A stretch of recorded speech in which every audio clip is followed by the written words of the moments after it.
Hello and welcome to another Demis Helen tutorial.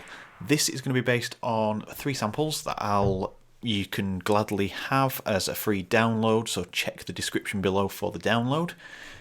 This is very Odessa / Flume-esque. Obviously it's kind of the hot topic at the moment in electronic music, and there's just 3 sounds that I've put together. So we've got the main melody, then we've got like a little supporting melody, and then we've got a sub bass. And I'm just going to quickly show you how they are put together and the reasons why. So let's listen to the first one, which is called Flume.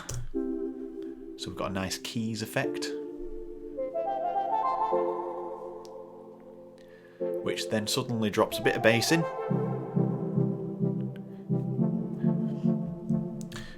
So if we, no, we don't want to do that. If we want to look at what's going on, we have 3 oscillators, and the first 2, obviously when you turn this around, the amp is turned down on the first oscillator. And on the first oscillator we have a saw wave at -12, whereas the rest are either at 0 pitch or +12, giving them a more kind of less bassy feel, especially on the sine wave and the needle wave on there. And as soon as it's dropped in, obviously this is at -12, so it adds that little bit of bass in there, and then that can be supported by the other elements. Hence I've got a sub bass here which kind of supports it very nicely. I'll show you what's going on. But the main thing that's happening in here, apart from the oscillators, they're not really doing much, is the envelope here. So if you just take a quick look at those settings, we've got a very, well, it's kind of a medium attack. So you just got that little bit of a swell into it. And then the decay's turned down quite a bit, and the level is turned quite the way down to give a nice kind of pluck straight off and down. Bit of a release to get rid of the clipping, the clicky sound at the end. And that is controlling the cutoff on the low pass here.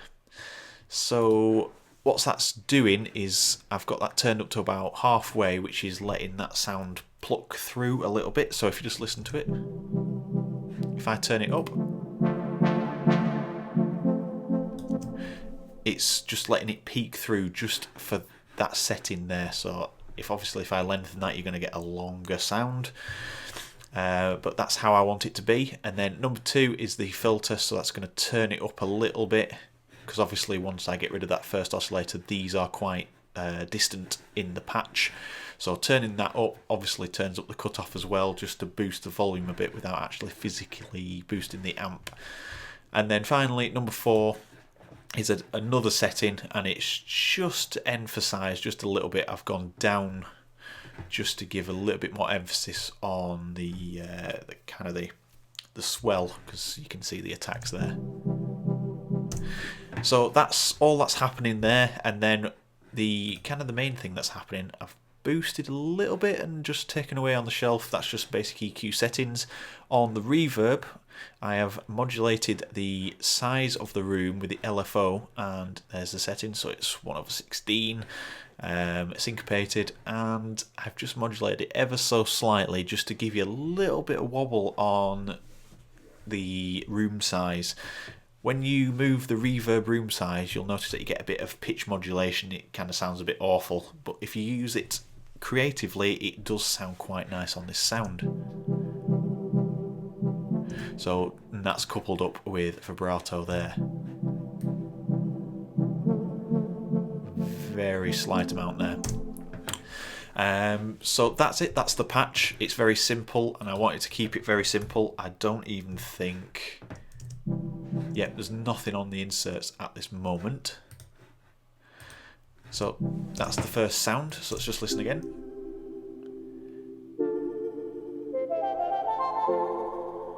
So just alone without anything on, it sounds quite nice. So just to accompany that, I have put just a quick drum loop together.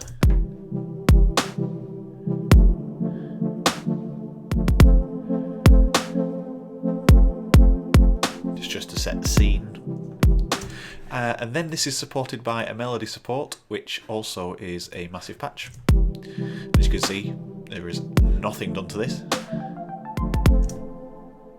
So all I've done is set that to square wave, no other oscillators, nothing else influencing it, but just obviously the first envelope there. Similar sort of setting, but I haven't set the attack as fast. If we set that there, that is pretty much the same setting as the previous preset, but I wanted it quite fast. Let's just put that back there, and that's controlling the cutoff in exactly the same way. So if we just have the key pressing, if I turn this up, exactly the same thing is happening, and also I've boosted the resonance there, so it gives it a little bit of sparkle. And that is it. There is nothing else. A bit of vibrato if you want to control it, but we don't. And that's simply it. There's a bit of after processing there. We've got room works. They're the settings really. I've just used the built-in reverb, so quite a long reverb time and size, and then I've turned up the highs, turned down the lows a little bit, and that's all I've done, just to give it a bit of tail.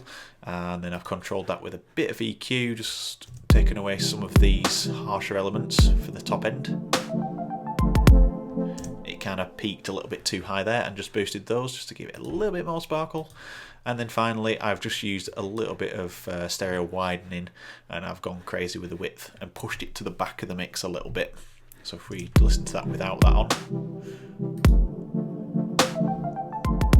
it's quite up front and centered. It's not quite that nice. But then if we turn it on, it pushes it further back. And then finally,